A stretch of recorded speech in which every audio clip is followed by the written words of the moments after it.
नमस्कार। दिल्ली नगर निगम के चुनाव यानी कि म्यूनिसिपल कॉरपोरेशन ऑफ दिल्ली के चुनाव, जिन्हें एमसीडी भी कहा जाता है, इन चुनावों की राजनीतिक महत्ता किसी राज्य के चुनावों से कम नहीं है। और यही कारण है कि भाजपा और आम आदमी पार्टी दोनों ही पार्टियां इन चुनावों को जीतने के लिए जी तोड़ कोशिश कर रही हैं। पर ऐसा क्यों है कि दिल्ली के नगर निगम चुनावों की इतनी बड़ी महत्ता है? तो इसके पीछे कई कारण हैं।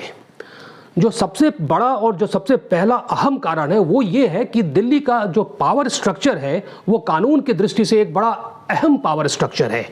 देखिए, दिल्ली जो है वो एक केंद्र शासित प्रदेश है, यानी कि यूनियन टेरिटरी, यूटी जिसे कहते हैं। और लेकिन यूनियन टेरिटरी होने के बावजूद दिल्ली एक अनोखा यूनियन टेरिटरी है। व्यवस्था ऐसी की गई है कि यूटी होने के बावजूद दिल्ली में एक चुनी हुई सरकार भी है, एक मुख्यमंत्री भी हैं दिल्ली में जो आम आदमी पार्टी के हैं। अक्सर यूनियन टेरिटरी जो होती है उसका पूरा का पूरा प्रबंधन केंद्र सरकार करती है और वो वहाँ पे यूनियन टेरिटरी में एक लेफ्टिनेंट गवर्नर बिठाती है और उसके माध्यम से केंद्र सरकार उस यूनियन टेरिटरी का प्रबंधन करती है। किंतु दिल्ली में ऐसा नहीं है। दिल्ली में एक लेफ्टिनेंट गवर्नर तो हैं ही जिनके माध्यम से केंद्र सरकार दिल्ली का प्रबंधन करती है, पर साथ ही साथ दिल्ली में राज्यों की तरह वहाँ पे एक चुनी हुई सरकार भी है, एक मुख्यमंत्री भी है। तो स्पष्ट है कि दिल्ली के प्रबंधन में उनका भी हाथ है, उनकी भी कुछ साझेदारी है। तो इस तरह से हम देखते हैं कि दिल्ली के प्रबंधन में केंद्र सरकार की भी साझेदारी है और दिल्ली सरकार की भी साझेदारी है जो कि दिल्ली के मुख्यमंत्री के अधीन है। अब यहाँ पे एक तीसरा कोण भी आ जाता है।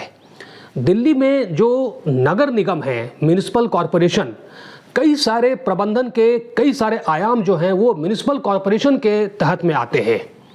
तो इसका अर्थ ये हो गया कि पूरे दिल्ली का जो प्रबंधन है वो 3 इकाइयां मिलकर कर रही हैं, या दिल्ली का जो पावर है, जो पावर स्ट्रक्चर है, वो 3 इकाइयां मिलकर साझा कर रही हैं। केंद्र की सरकार कर रही है जो कि वो दिल्ली के लेफ्टिनेंट गवर्नर के माध्यम से करती है।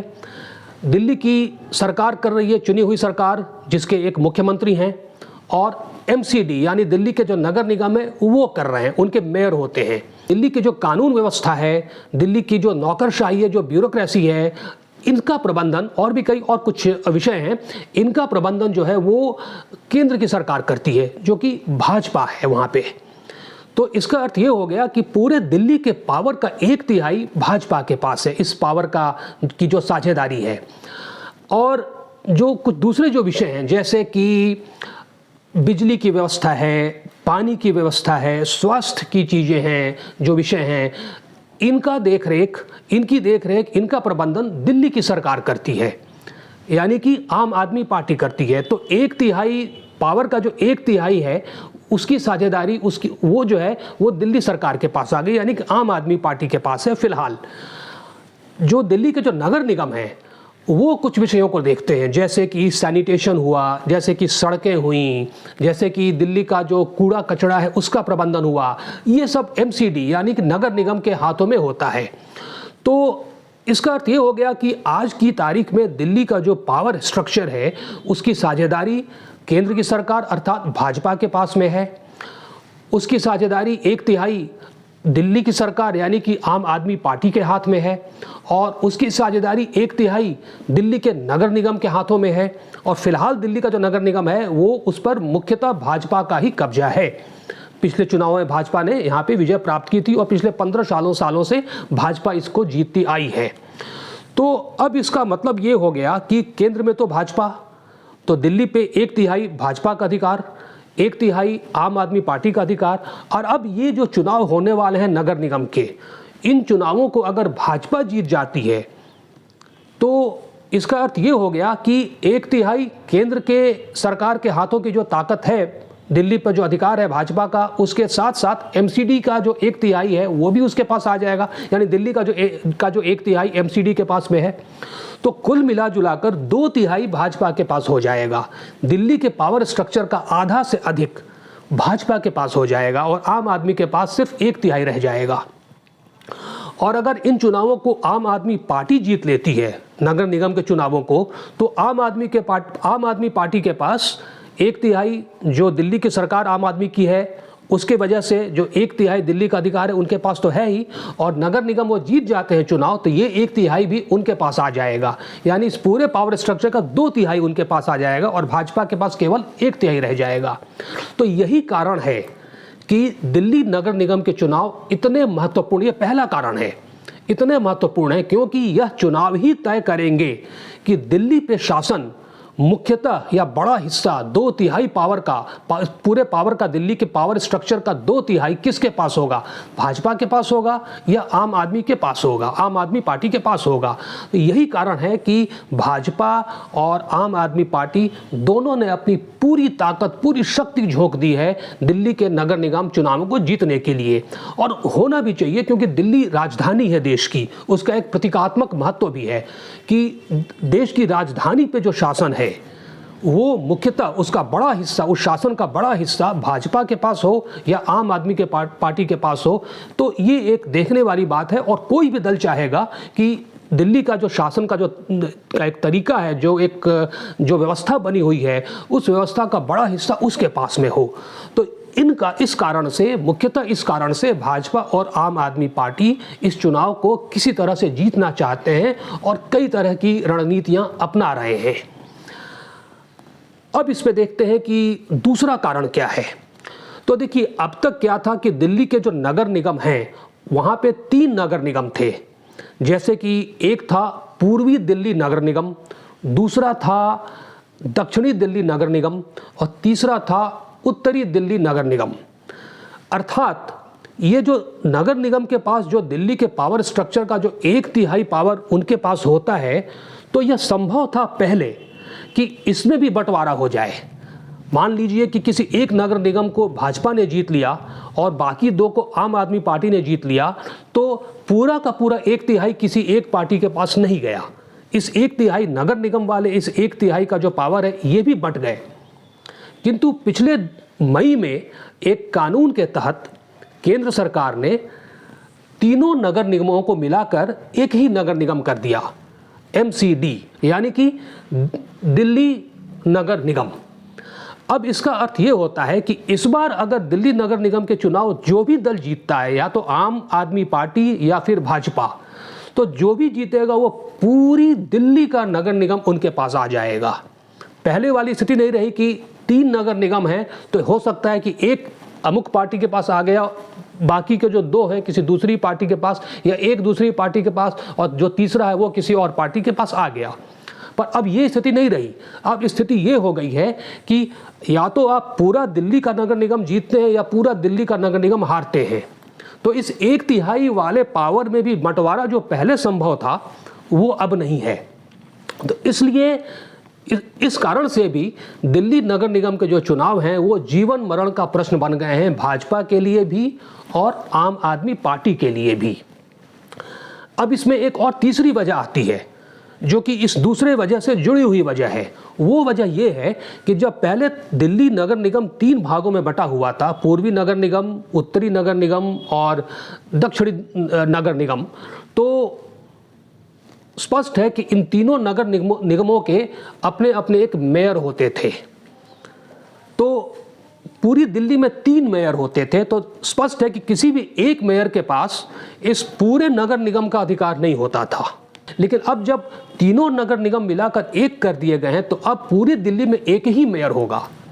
तो अब आप सोचिए कि पूरी दिल्ली का जो नगर निगम है उसके पास पूरी दिल्ली का 1/3 शक्ति या पावर या प्रबंधन का की जो जिम्मेदारी है वो उसके पास है, और उस पूरे 1/3 के लिए उनका एक मेयर है। तो पूरी दिल्ली में एक मेयर है जो दिल्ली के पूरे पावर स्ट्रक्चर का 1/3 साझा करता है, उसके हाथों में है। और दिल्ली का जो मुख्यमंत्री हैं उनके पास भी 1/3 है। तो दिल्ली का जो दिल्ली नगर निगम का जो मेयर इस बार होगा उसकी स्थिति या उसकी शक्ति लगभग दिल्ली के मुख्यमंत्री के बराबर हो जाएगी, क्योंकि दिल्ली के मुख्यमंत्री भी 1/3 दिल्ली के पावर को के 1/3 हिस्से को साझा कर रहे हैं, उनके पास है, और 1/3 जो नगर निगम के पास है अर्थात वो MCD के मेयर के पास है। तो तो मेयर जो होगा वो दिल्ली के मुख्यमंत्री के लगभग बराबर उनके समकक्ष हो जाएगा। तो इसलिए भी दोनों ही दलों के लिए बिल्कुल ये आवश्यक हो गया है कि इस नगर निगम के चुनाव को जीत लें, क्योंकि ऐसा करने का मतलब होता है कि दिल्ली में जो एक मेयर होगा जिसकी स्थिति दिल्ली के मुख्यमंत्री के लगभग बराबर होगी, वह मेयर उस दल का होगा।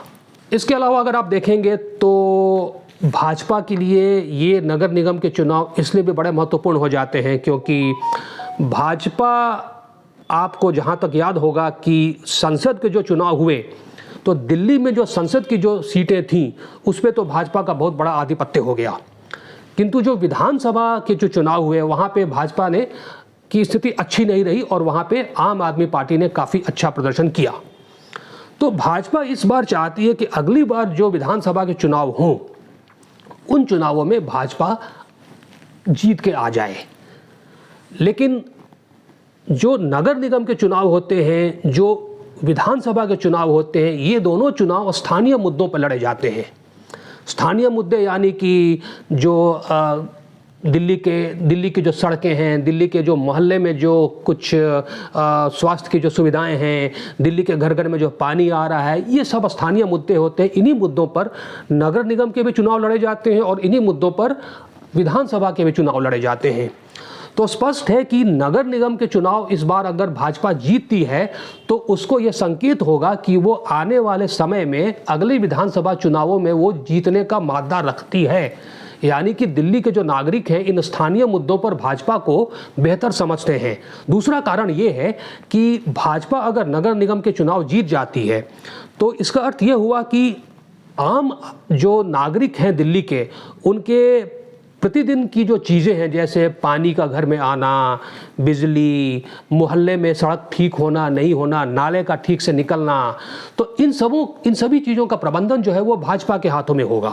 क्योंकि अगर वो एमसीडी के चुनाव जीत जाती है, नगर निगम के चुनाव जीत जाती है तो इसका अर्थ ये हुआ कि दिल्ली के नागरिकों के रोज़मर्रा की जो चीज़ें हैं उन चीज़ों को के प्रबंधन का, उन चीज़ों को ठीक करना, ये सब भाजपा करेगी एमसीडी के माध्यम से, और इस तरह वो नागरिकों के बिल्कुल करीब आएगी ताकि इन नागरिकों को वो भरोसा दिला सके कि आप विधानसभा में आप हमें ही वोट दीजिए, क्योंकि विधानसभा में भी जो चुनाव होते हैं विधानसभा के वो इन्हीं स्थानीय मुद्दों पे लड़े जाते हैं। तीसरा कारण जो भाजपा के लिए बड़ा महत्वपूर्ण है वो ये है कि हाल के वर्षों में, हाल के समय में भाजपा ने आम आदमी पार्टी पर और या उस पार्टी के जो मंत्री रहे हैं या जो उसके कुछ विधायक रहे हैं, अधिकारी रहे हैं, उन पे भाजपा ने कई सारे भ्रष्टाचार के आरोप लगाए हैं। अब अगर भाजपा, आप समझिए कि अगर नगर निगम के चुनाव जीत जाती है तो इन भ्रष्टाचारों के आरोपों को भाजपा और बहुत ही तीव्रता से सामने ला पाएगी। अब हम देखते हैं कि आम आदमी पार्टी के लिए यह क्यों बड़ा अहम है। तो एक तो वह कारण हो गया जो हमने पहले ही जिस पर चर्चा की कि यह 1/3 भी अधिकार या पावर जो एमसीडी का होता है वो अगर आम आदमी पार्टी को मिल जाता है तो दिल्ली का मुख्यमंत्री या दिल्ली में सरकार होने के कारण जो 1/3 पावर का जो 1/3 है उसके पास पहले से ही था ही, और यह 1/3 मिल जाएगा तो 2/3 हो जाएगा उसके पास, तो दिल्ली पे उसका बड़ा वर्चस्व हो जाएगा। ये तो कारण था ही। दूसरा कारण यह भी है कि केंद्र में भाजपा, और अभी भी एमसीडी में पिछले चुनावों में भाजपा की विजय हुई थी तो एमसीडी में भी भाजपा ही बैठी हुई थी अब तक, तो दिल्ली सरकार के पास सिर्फ 1/3 ही अधिकार रह गए थे। तो इस 1/3 अधिकार के ही अपने पास होने के कारण दिल्ली का संचालन, जैसा कि आम आदमी पार्टी का कहना है, वो खुले मन से जैसा वो चाहती है उस तरीके से नहीं कर पा रही है। कई जगह उसे बंधन आ जाते हैं क्योंकि केंद्र की सरकार लेफ्टिनेंट गवर्नर के माध्यम से कई सारी बंदिशें लगाती है, ऐसा आम आदमी पार्टी का कहना है। तो आम आदमी पार्टी ये चाहती है कि अगर नगर निगम के चुनाव इस बार वो जीत लेती है, बहुमत में आकर उसका मेयर हो जाता है, तो मुख्यमंत्री भी आम आदमी पार्टी का, मेयर भी आम आदमी पार्टी का, तो कुल 2/3 अधिकार आम आदमी पार्टी के, तो वो स्वच्छंदता से दिल्ली का प्रबंधन या शासन कर पाएगी। तो ये सारे कारण हैं कि क्यों दिल्ली नगर निगम या एमसीडी के जो चुनाव हैं राजनीतिक दृष्टि से बड़े ही महत्वपूर्ण हैं। दोनों ही दलों, भाजपा और आम आदमी पार्टी के लिए, नागरिकों के लिए तो नगर निगम के चुनाव महत्वपूर्ण होते ही हैं, किंतु राजनीतिक दृष्टि से आम आदमी पार्टी और भाजपा के लिए, दोनों के लिए ये जो चुनाव हैं महत्वपूर्ण इन्हीं कारणों से हैं जिन पर हमने अभी चर्चा की। तो मुझे आशा है कि यह चर्चा आपको अच्छी लगी होगी और इससे आपको स्पष्ट हुआ होगा कि क्या राजनीतिक कारण है कि ये नगर निगम के जो चुनाव हैं, एमसीडी के जो चुनाव हैं, ये दोनों दलों के लिए जीवन और मरण का प्रश्न बन गए हैं। इस पूरी चर्चा को सुनने के लिए आपका बहुत धन्यवाद और हम शीघ्र ही फिर अगले किसी विषय को लेकर आपके सामने आएंगे। तब तक के लिए धन्यवाद और नमस्कार।